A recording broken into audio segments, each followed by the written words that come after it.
Nossa Bíblia Amém. aberta, Atos dos Apóstolos, capítulo de número 20, versículo de número 24. E quantos querem palavra de Deus para o seu coração, digam amém. Amém. Porém, nada considero a minha vida preciosa para mim mesmo, desde que eu complete a minha carreira e o ministério que recebi do Senhor Jesus, para testemunhar o evangelho da graça de Deus. Amém. Como eu falei para os irmãos hoje nessa manhã, esse é o nosso último estudo nessa série de evangelização, né? E, irmãos, foi muito gostoso nos debruçar a respeito disso, porque evangelizar e missão é o que move o nosso coração aqui na Terra. Você já deve ter ouvido muitos de nós falando isso, muitos dos pastores dessa congregação dizendo isso, e de outras congregações do Ministério do Belém, que você só está nessa terra batendo pestana, conversando e falando com alguém, porque de alguma forma Deus está investindo a sua vida no alcance dos perdidos, né? O mundo como nós conhecemos e a ideia humanista que hoje impera no mundo como nós conhecemos, ela vai dizer que nós estamos nesse mundo, que nós estamos vivendo nessa terra, para os nossos sonhos, para alcançar os nossos objetivos, para deixar o nosso nome na história, né? Mas a palavra de Deus vai deixar bem claro que aqueles que deixaram um nome na história foram os homens que mais se dedicaram a fazer o nome de Deus conhecido durante a sua história. Esses foram os homens que realmente fizeram diferença na Terra, que realmente trouxeram algo de positivo no meio dos homens. Todos os homens que alcançaram sucesso, marcando o seu próprio nome na história, a maioria deles, na verdade, deixa o seu nome marcado de história de maneira negativa, né?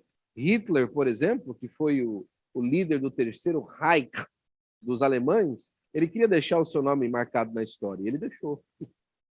O nome dele hoje é sinônimo de morte, é sinônimo de genocídio, né? A outra que quis deixar o seu nome marcado na história foi Bonaparte. E o seu nome está marcado na história também, como um homem arrogante, como um homem que olhava só para si mesmo, como um homem que não tinha nem empatia pelos seus próprios soldados. E outros tantos grandes homens que deixaram o seu nome gravado na história de maneira negativa. Mas quando nós olhamos para a história de Paulo, por exemplo, nós vemos um homem que deixou o seu nome marcado na história em função de outras pessoas, né? E o motivo disso está justamente no capítulo 9, versículo 6 de Atos dos Apóstolos, que é a pergunta que se faz: Senhor, o que queres que eu te faça? Por fim, Paulo acaba respondendo no versículo 24, que ele não tinha a vida dele por preciosa, contanto que, né? Não é que Paulo era masoquista, gostava de passar dor, gostava de passar dificuldade, não. Ele não tinha a vida dele preciosa, contanto que, ou seja, ele não ia cuidar dele mesmo, ele não ia se autoproteger se o objetivo da vida, se o conquistar da vida, se o sucesso da sua caminhada, da sua empreitada, fosse alcançar vidas para o Senhor Jesus Cristo. É isso que Paulo está dizendo. Paulo fala assim, olha, eu não vou ligar para onde eu vou morar, se eu vou morar no lugar onde eu quis, se a obra vai ser da maneira como eu desejei que fosse, se vai ser perto da minha família, se vai ser longe da minha família, se vai ser com abundância financeira ou com pouco dinheiro ou com pouca escassez, se eu vou estar feliz com tudo que eu estou fazendo ou se eu vou estar chateado. Não, eu não tenho a minha vida por preciosa, as minhas opiniões, a minha perspectiva, a minha decisão positiva ou negativa a respeito de alguma coisa que é me dado para fazer. Não, contanto que eu possa cumprir aquilo que o Senhor me colocou para fazer. Esse é o grande desejo de ir, que é o tema da nossa lição. Esse é o grande, a grande resposta para aqueles que realmente querem fazer alguma coisa para Deus. E Paulo foi tão bem sucedido nisso que ele termina lá em 2 Timóteo, capítulo 4, versículo 7 a 8, dizendo assim para Timóteo: olha, Timóteo, combati o bom combate, acabei a carreira e guardei a fé. Eu consegui, Timóteo. Eu tenho certeza, eu olho para as minhas mãos hoje e sei que tudo que veio à minha mão para fazer, eu fiz para que o nome do Senhor fosse glorificado. Uma das vezes que eles estavam desconfiando que o Billy Graham ia morrer, eles desconfiaram umas 15 vezes que o Billy Graham ia morrer, né? Até de fato ele morrer. Se não me engano, acho que ele morreu com 97, 98 anos de idade, alguma coisa assim, né? Quando ele estava lá por volta dos 89, começaram já, né? Uma hora o homem vai empacotar, né? E começaram aquelas perguntas e fazendo aqueles momentos, né, de reflexão com ele, etc. E eu lembro que num desses momentos de reflexão, né, deixa eu ver quem mais está com a gente aqui. Eu lembro que num desses momentos de reflexão, Jefferson Lucas está conosco também, muito bem-vindo, meu irmão, em nome de Jesus. E num desses momentos de reflexão que o Billy Graham estava tendo, ele acabou chegando a uma conclusão muito interessante. Perguntaram para ele assim, doutor Billy Graham, se você chegasse agora no fim da sua carreira, né? Se você agora estivesse no fim da sua vida e não tivesse mais nada para fazer, o que você gostaria de ter feito mais que você não fez? O que você gostaria de ter alcançado mais que você não alcançou? E aí ele falou assim, eu gostaria de ter orado mais e lido mais a Bíblia. Eu gostaria de ter orado mais e falado mais com o Senhor. Eu gostaria de ter tido mais contato com Deus em nome de Jesus, né? Se você puder, por gentileza, que estiver participando conosco, sempre deixar o seu microfone fechado, porque talvez o microfone, o som ambiente aí acaba aparecendo para outras pessoas em nome de Jesus. Eu podia ver se alguém pode dar uma olhadinha lá, se tem alguém com o microfone aberto, e de repente atrapalha o pessoal ouvindo pela internet. Fecha parênteses, né?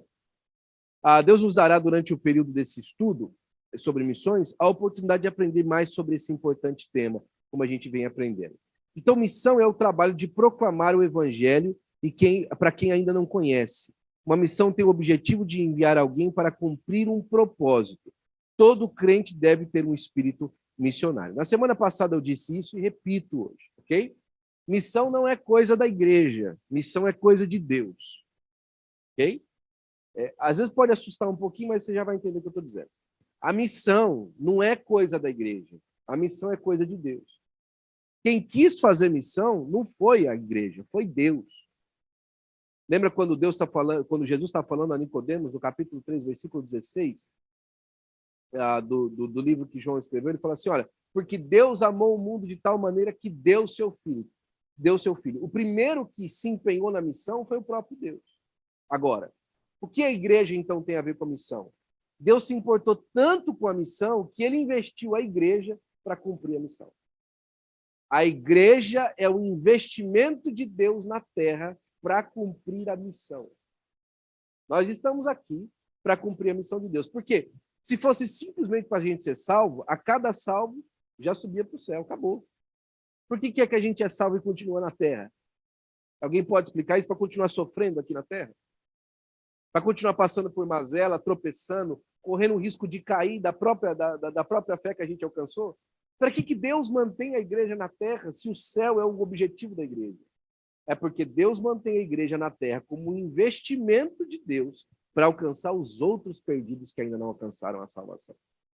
E é justamente nesse alcance dos perdidos que surge a segunda pessoa dentro dessa história de missão, que é o missionário. O missionário é a pessoa enviada com o propósito de proclamar o evangelho.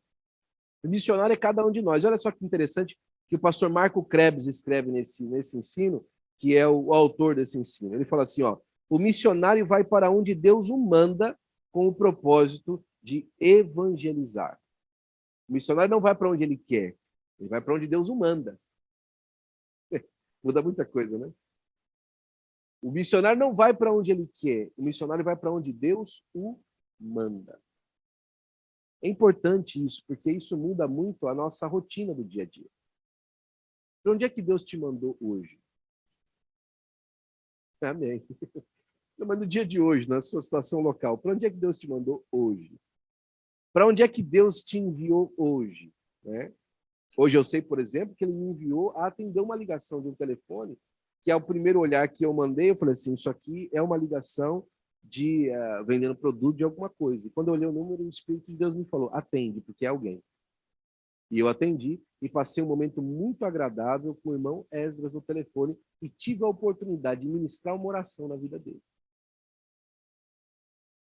O missionário vai aonde Deus o manda.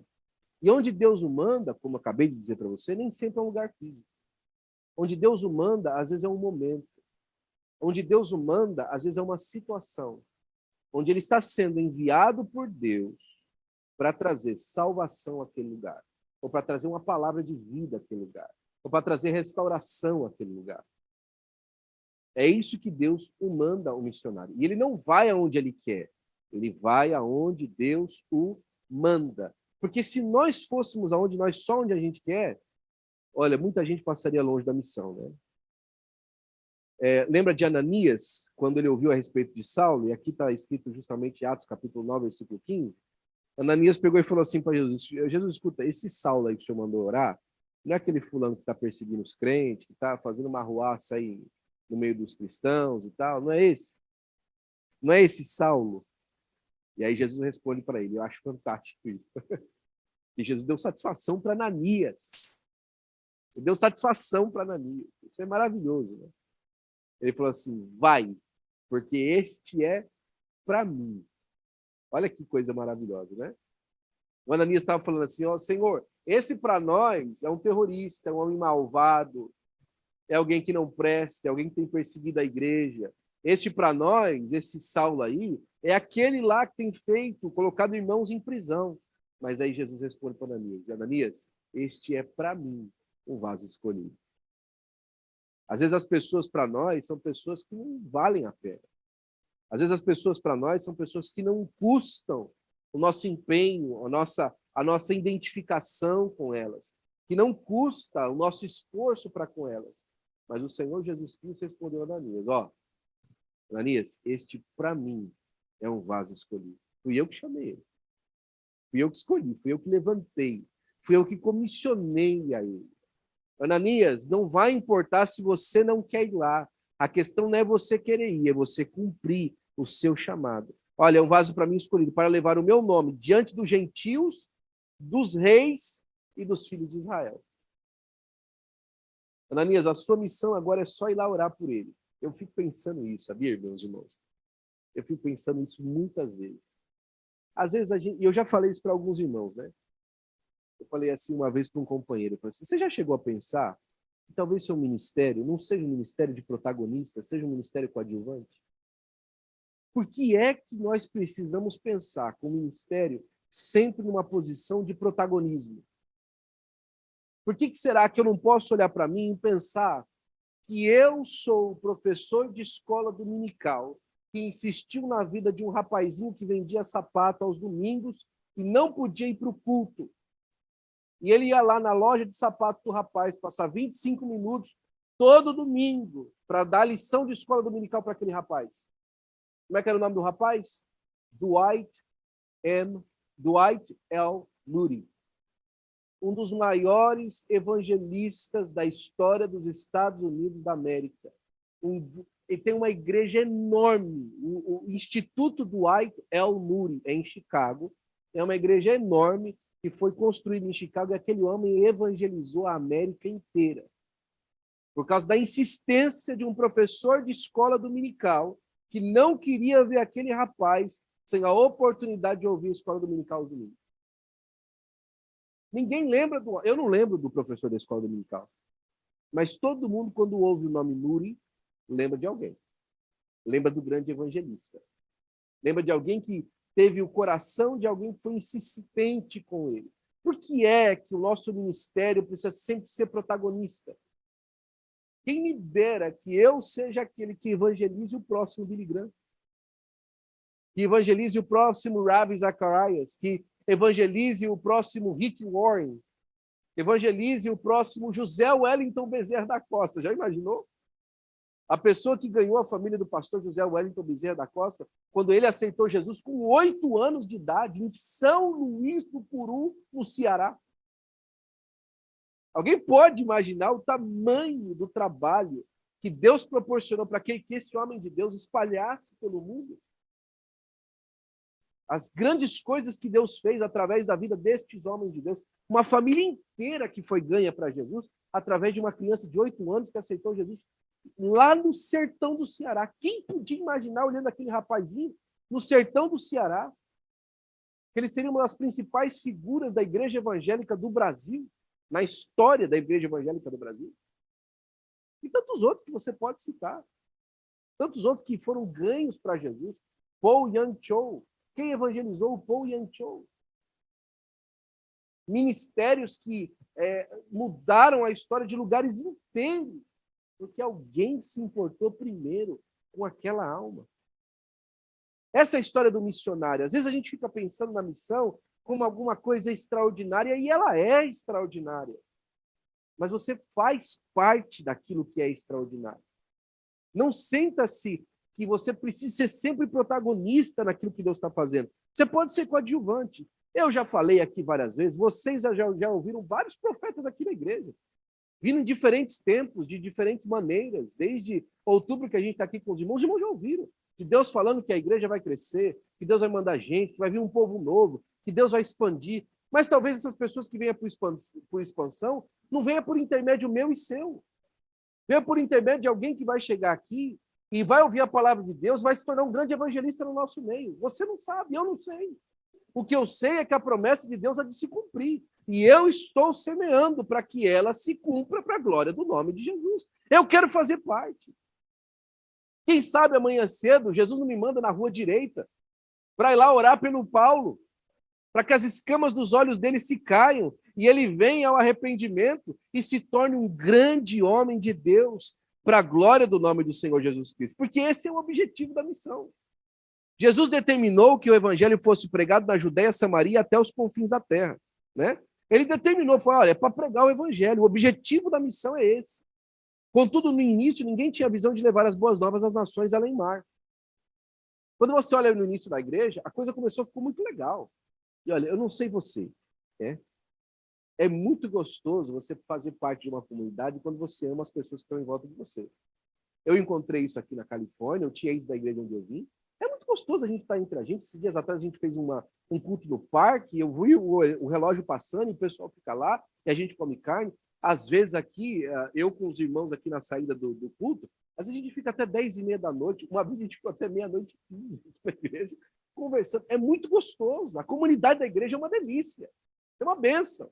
E não era diferente na igreja no início. Quando eles começaram o evangelho lá em Jerusalém, o negócio se espalhou de uma maneira tão fantástica na cidade que o pessoal gostava muito de estar junto. Sabe o que aconteceu? Deus mandou uma perseguição. Deus mandou uma perseguição. E o povo se espalhou. O primeiro lugar que eles foram parar depois de sair de Jerusalém foi Antioquia. Antioquia já tinha uma igreja, mas agora eles começaram a vir muito de Jerusalém para Antioquia. E Antioquia foi o primeiro polo missionário da igreja primitiva. Não foi Jerusalém, foi Antioquia. Jerusalém estava assim naquele pensamento da nova Jerusalém, era um pensamento escatológico. Vamos ficar por aqui, porque vai todo mundo sair de vir para cá. Era mais ou menos a ideia do que se tornou Meca depois para os muçulmanos, né? Não vamos sair de Meca, todo mundo vai ter que vir para Meca. Todo mundo vai ter que vir aqui. Jerusalém estava nessa caminhada, nessa pegada. Deus manda uma perseguição, espalha todo mundo, e agora Antioquia viu o primeiro polo missionário. E desse primeiro polo missionário, Deus começa a levantar missionários que iam fazer missões multiculturais. Ia começar a espalhar a missão para tudo quanto é lugar. Eu lembro até hoje, e o nosso pastor conta sempre essa história quando fala da Europa, né? Quando nós começamos o trabalho na Europa, como Ministério do Belém, era em 2008. Nós abrimos o trabalho na Europa. Não tínhamos igreja na Europa ainda, em 2008, em 2007. E o pastor fez uma viagem em 2007 à Europa, e na praça da Holanda, na praça de Amsterdã, na Holanda, ele e a irmã Mabel deram a mão, ele conta isso um testemunho, e oraram pela Europa, por causa da situação da Europa. E oraram pela Europa. Falou, Senhor, se o Senhor nos chamou aqui, eu sei que o Senhor tem uma obra na Europa. Nos dá a Europa. Em 2008, nós enviamos o primeiro missionário à Suíça. Não é? E hoje tem mais congregações do Ministério do Belém na Europa do que nos Estados Unidos. Né? Acabamos de receber o país de Portugal.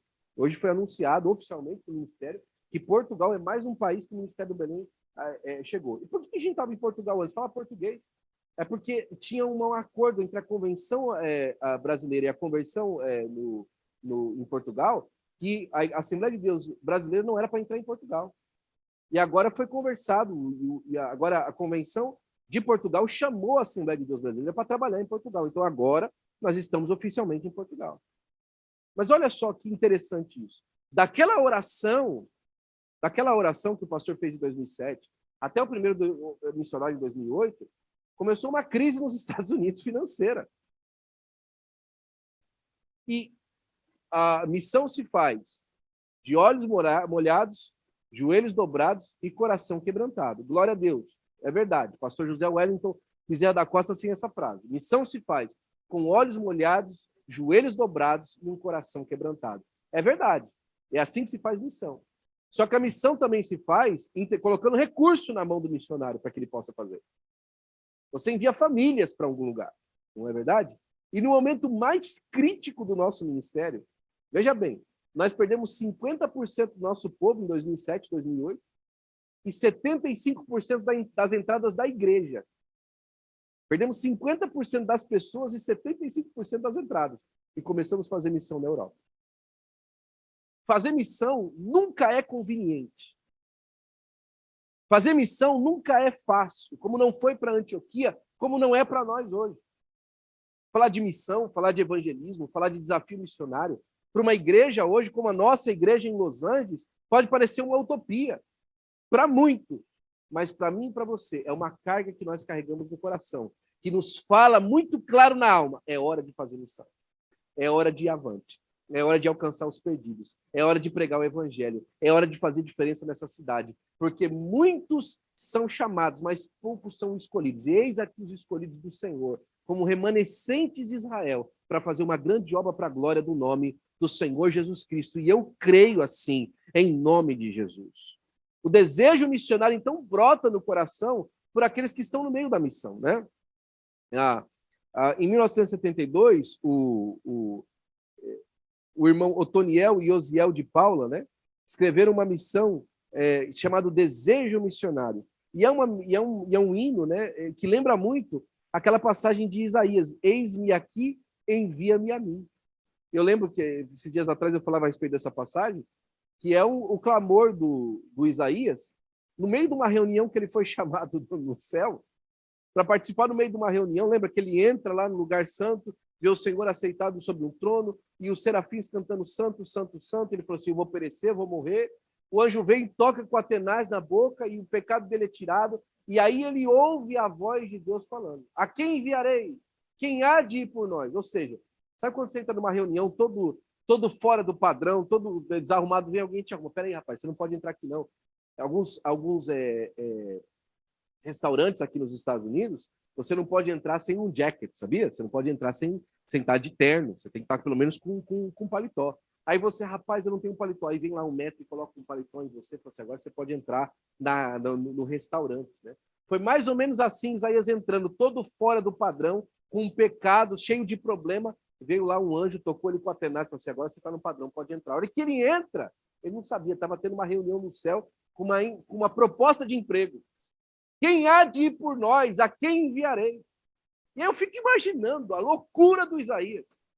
Que doideira, Isaías. Porque tinha anjo, tinha aqueles animais que aparecem em Apocalipse, tinha os 24 anciões, tinha gente que já tinha visto o Senhor, tinha aquela mundaréu de anjo, Gabriel e tantos outros anjos, Miguel e tantas outras hostes celestiais, benignas, que estão em volta do trono de Deus, os próprios serafins, os querubins que estão em volta do Senhor, né?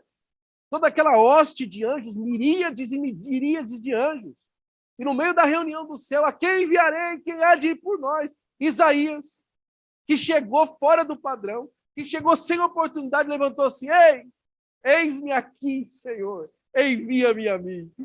Que coragem do Isaías! Talvez nós estejamos como Isaías hoje, fora do padrão. A gente não tem condição, às vezes, nem de falar a língua da maneira como nós gostaríamos de pronunciar. Não temos nem condição de alcançar financeiramente onde nós conseguiríamos alcançar. Mas hoje, nessa noite, eu quero convidar você a falar junto comigo: Senhor, eis-me aqui, envia-me a mim, para a glória do nome do Senhor Jesus Cristo. É para isso que nós estamos aqui. E esse hino do Osiel de Paula fala assim: Senhor, tu sabes o anelo que há em minha alma, de ir por aí nos campos do mundo alcançar os perdidos. E aí ele começa a cantar o coro: eu quisera ir ao campo missionário. Eu quisera, Senhor, ir anunciar, mesmo aqueles quase mortos, sem saber que há um Deus. Eu quisera anunciar. Esse anelo que nasce do coração do poeta e se reflete na igreja de hoje é justamente o que Deus espera. Existem algumas citações missionárias durante toda a Bíblia, né? E a gente vai falar algumas aqui. Jeremias, por exemplo, Jeremias, por exemplo, ele chega numa fase da vida dele e fala assim, ó, não dá mais não, eu não aguento mais esse negócio de ficar pregando, de ser profeta, eu falo, o povo me persegue, e me bate, e me põe na cadeia, e eu falo a verdade para eles, eles não querem saber de mim, eu não aguento mais. Aí lá no capítulo 20 ele fala assim, se eu disser, não farei menção dele, nem falarei mais o seu nome, há no meu coração como um fogo ardente, encerrado nos meus ossos. E eu estou cansado de sofrer, mas eu não posso me conter. Eu não tenho condição de conter. Aqui vai bem de encontro alguma coisa que você já ouviu falar. Os hebreus criam que quando Deus pronunciava a palavra a respeito de alguém, chamava alguém para alguma coisa, aquela palavra era depositada nos ossos da pessoa. É um hebraísmo, é uma percepção hebraica a respeito das coisas. Que a palavra era depositada nos ossos. Essa é uma das referências. Olha, se eu não vou falar, eu falei, eu não vou falar nada, não. Eu vou ficar quieto, eu vou deixar o povo aí, olha, se perder, porque eles não me ouvem. Mas o fogo dele, ele queima nos meus ossos, os ossos vai fazer memória da palavra que foi colocada. Eu não consigo ver o perdido indo para a perdição e não anunciar que existe um Deus que o ama e que quer tirar ele dessa situação para a glória do nome do Senhor Jesus Cristo. O apóstolo Paulo, como a gente já falou hoje, ele fala assim, tornei-me tudo para com todos, e de todo e qualquer modo para salvar alguns. Muitos usam esse texto para fazer uma referência de que Paulo aqui, então, ele estava utilizando até de práticas pecaminosas para alcançar alguns. Ele falou, não é isso que ele está falando, não. Eu fiz-me de tudo. Ele fala assim, eu tentei fazer com que minha mente alcançasse a perspectiva das pessoas para entender por que é o que elas fazem daquela maneira. Eu fiz-me de tudo para com todos. Eu me coloquei no sapato das pessoas. Eu tentei entender por que o bêbado bebe. Eu tentei entender por que o drogado se droga. Eu tentei entender por que aquele casal vive brigando. Eu tentei entender por que aquela pessoa está longe do Senhor. Eu tentei entender. Eu fiz-me de tudo para com todos, para que de alguma forma eu alcançasse alguém.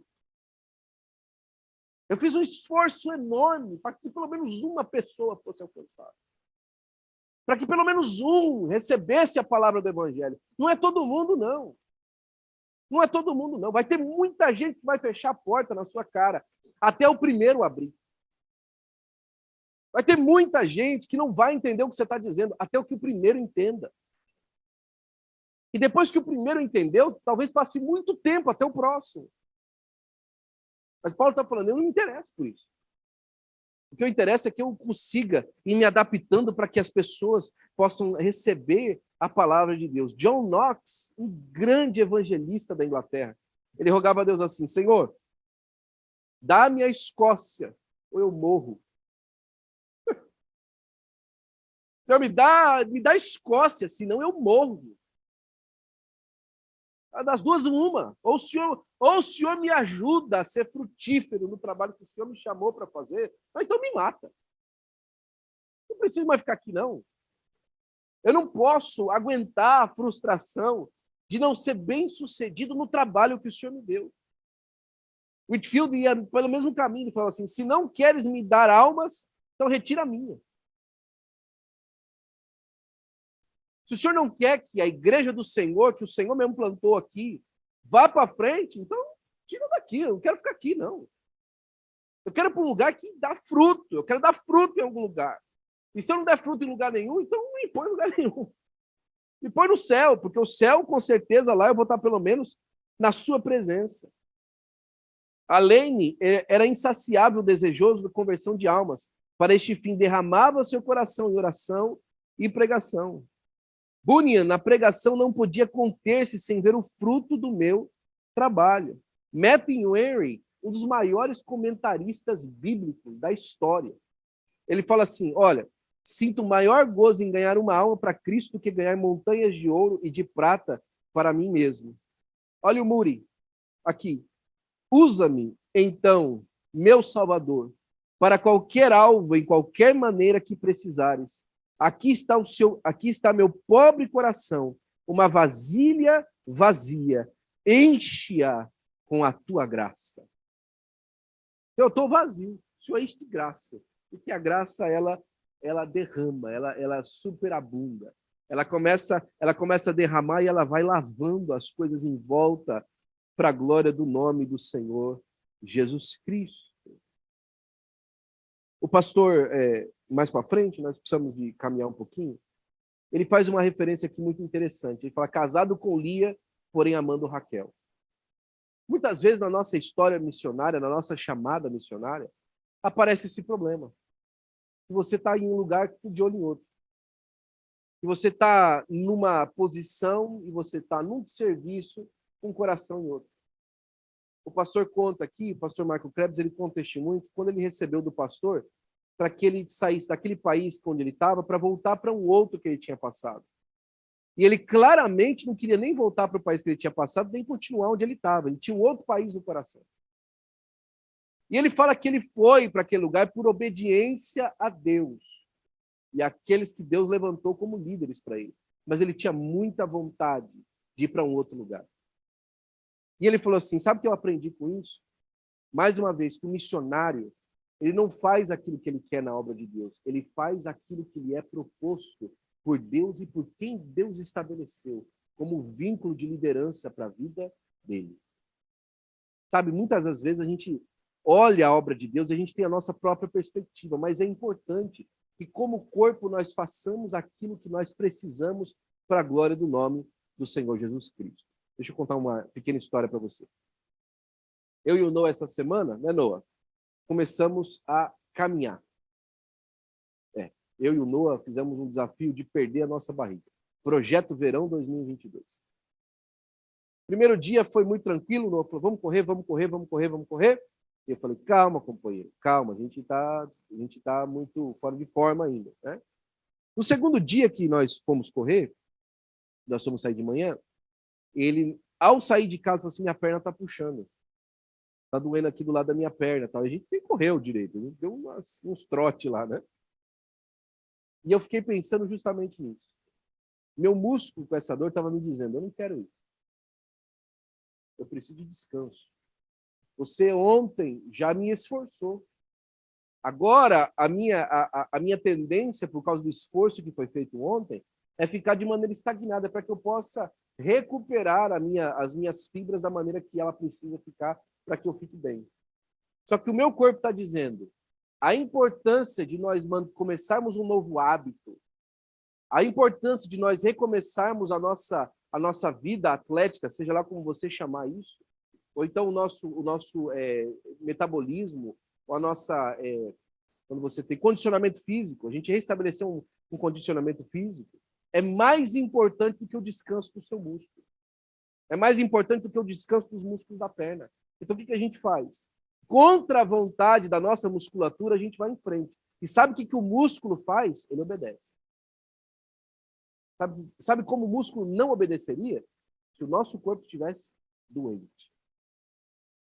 Se o nosso corpo estivesse doente, ele não obedeceria. A dor seria tão grande que eu ia cair no chão. O corpo estava doente. Mas o sinal da dor é um sinal de incômodo, mas não de doença. É aí que eu quero te dizer para você a diferença. Tem muita coisa que incomoda, mas se nós estamos saudáveis, nós fazemos. Tem muita coisa que é desgastante, mas se nós estamos saudáveis, nós fazemos. A única maneira que nós deixamos de fazer a obra de Deus é quando nós recebemos a ordem, mas estamos doentes. Mas a doença tomou conta do corpo. Aqui eu podia dizer para você, né? Casado com a missão, mas de olho no conforto. Casado com a obra, mas de olho no dia a dia. Casado com aquilo que Deus chamou para fazer, mas de olho naquilo que a sua alma, que as suas referências têm vontade de fazer. O culto de ensino é bom por causa disso, porque ele traz para fora as referências que realmente fazem diferença para nós. E hoje é um dia de a gente chamar o nosso coração a reestabelecer padrões de vida, a reestabelecer vontades para que nós cumpramos aquilo que Deus nos chamou para cumprir. E é um desafio. Desafio de deixar família, desafio de deixar conforto. É ou não é? Ir é um desafio. Alguém disse assim para mim, há poucos meses atrás, perguntando, que até não está muito longe daqui não, perguntando para mim dos primeiros dias aqui e tal, e estava me falando, fazendo algumas referências, e aí ele olhou para minha cara e falou assim, meu amigo, eu jamais iria para Los Angeles. Eu jamais iria para Los Angeles. Eu não tenho vontade nenhuma de ir para lá. E eu perguntei, sem considerar a minha vontade de vir ou não vontade de não vir. Eu considerei, falei assim, quem disse que eu fui? Porque eu decidi ir para Los Angeles. Porque eu falei assim, de todos os lugares que eu tenho para ir, eu vou para Los Angeles. Quem foi que falou isso? O senhor que eu fiz isso? Eu peguei, olhei um lugar no mapa e falei assim, eu quero ir para lá. Eu vim segundo uma orientação de Deus, através da vida do meu pastor. Eu vim por obediência. Eu vim de olho na missão. Eu não quero desmerecer e diminuir nada. Não falei assim, não vim por causa de você, não. Você não é tão importante. Não é isso que eu estou dizendo para você. Eu tinha gente melhor para servir. Não é isso que eu estou falando para você. Eu estou dizendo para você que eu não tomei nenhum preciosismo da onde era ou da onde não era para ir. Eu cumpri a ordem que Deus me deu. E era isso que eu queria dizer para o irmão aquele dia. Olha, minhas preferências não passaram pelo foco ou pelo crivo se eu deveria aceitar a missão que me foi proposta ou não. Se eu deveria aceitar a chamada que Deus me propôs ou não. Eu cumpri a chamada que Deus me deu e acabou. E o desafio de ir acontece. Você chega num lugar, as coisas não estão da maneira como você gostaria de receber. Você chega num lugar, as pessoas não te recebem da maneira que você acha que você merece ser recebido. Você chega num lugar, as pessoas não olham para aquilo que você está fazendo, olham para quem você representa muitas vezes, e quem você representa, elas talvez não gostem. Quantas coisas acontecem de maneira diferente quando você aceita o desejo de ir. Todas as vezes que eu converso com alguém da amizade antiga, do lugar antigo, é a mesma conversa. Como vocês fazem falta, que saudade que nós sentimos de vocês. Puxa vida, já já vocês voltam. E tantos desejos, tantas vontades, tantas perspectivas. E eu não estou com nada disso em foco. O que eu estou em foco é o seguinte: a minha vontade de fazer a obra é tão grande que o meu desejo de vir é maior do que o meu desejo de manter as coisas que eu tinha para mim. É muito maior do que a vontade que eu tinha para mim. Eu não vim, eu não estou fazendo isso, e eu não convido você a fazer missão porque você não gosta do lugar onde você está. O convite que Jesus faz não é esse. Olha, já que você está desgostoso com a sua vida, vem fazer missão. Não. O desgosto que ele faz, o desgosto da missão é o seguinte: olha, aquele que quiser vir após mim, negue-se a si mesmo. Tome a sua cruz e siga-me. Olha, deixa o seu lugar de conforto. Deixa as coisas que você considera boas. E nem sempre elas vão deixar você por completamente. Elas vão talvez com você. Né? As coisas que eu mais gosto da vida, por exemplo, é a Ana. Ela veio comigo. Outra das coisas que eu mais gosto da vida são meus filhos. Eles vieram comigo. Nós temos passado momentos juntos aqui, muito mais próximos um do outro que qualquer época da nossa vida. Porque nós estamos aqui agora reconstruindo muitos relacionamentos. E a gente, por várias vezes, o relacionamento que nós temos é nós 5 em casa. E isso tem sido bênção. Agora, o deixar as coisas para você ir realmente custa muito para a vida do missionário. O hino 515, olha que bonito, nós cantamos hoje. Se Cristo comigo vai, eu irei, e não temerei, com gozo irei, comigo vai.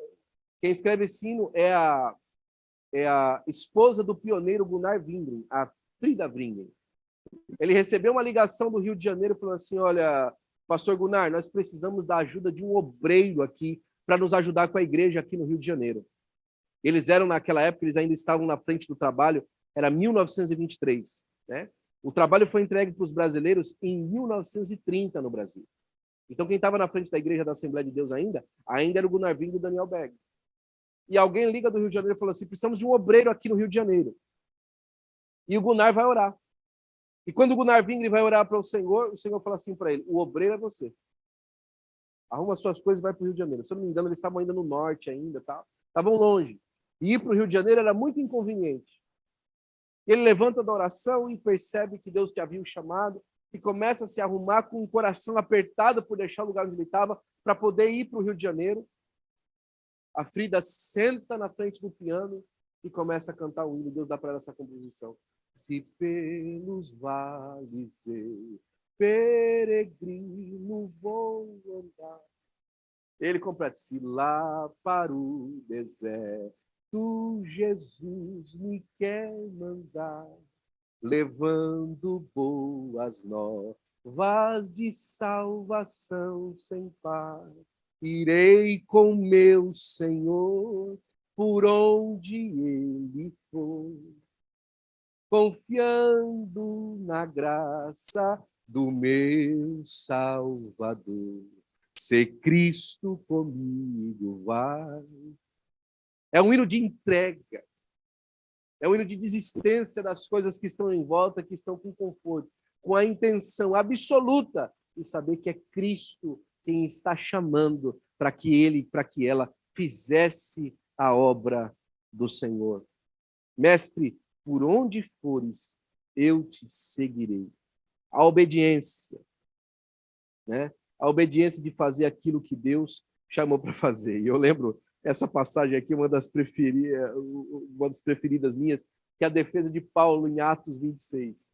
Ele fala assim, Paulo fala assim: ó rei Agripa, dando testemunho na frente dos reis agora, era um dos tetrarcas da época. Ó rei Agripa, pelo que eu não fui desobediente à visão celestial. Deus me apareceu numa visão e eu não pude ser desobediente à visão e à chamada que Deus colocou no meu coração, que eu não tinha condições aí.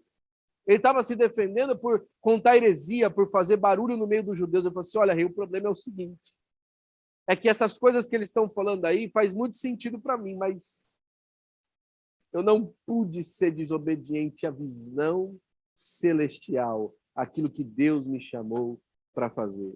Missão é uma tarefa intransferível.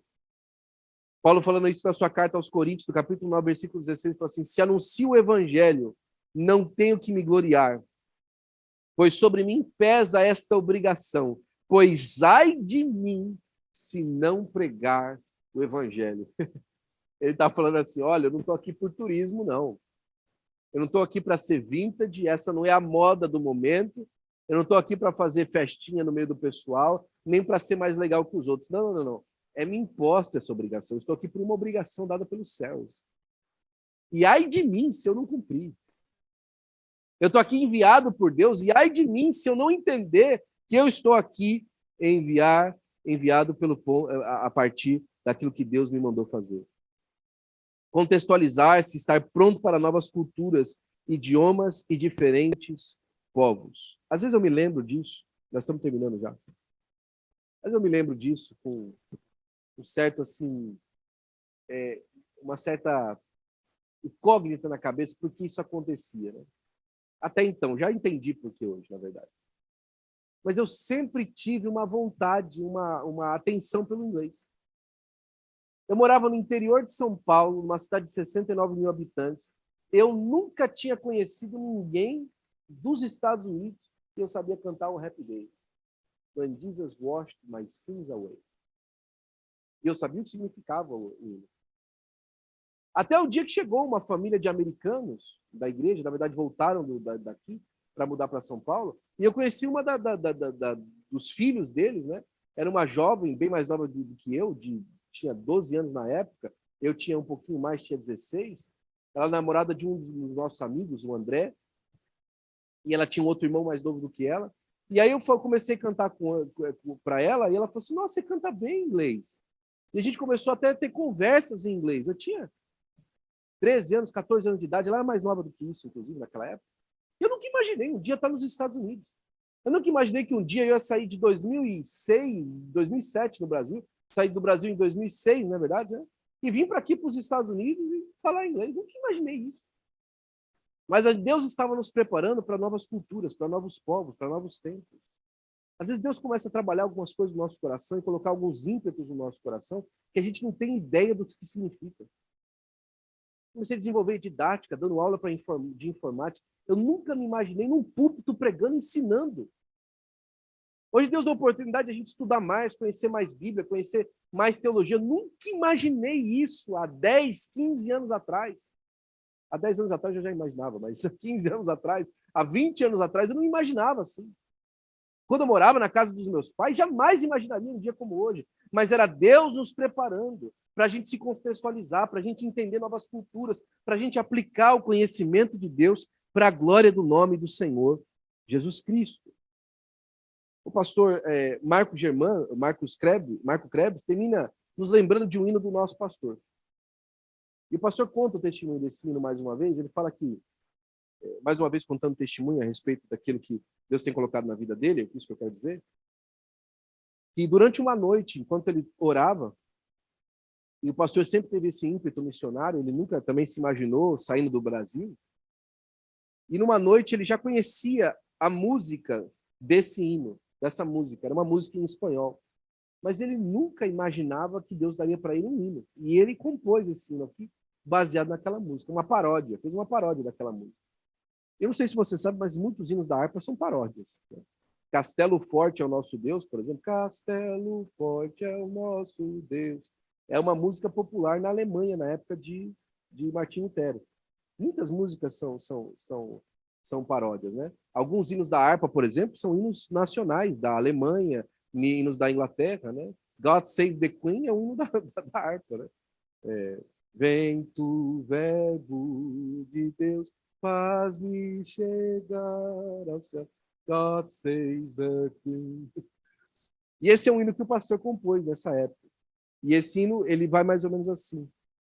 Não quebranta o teu coração, ver as almas que chorando estende a mão.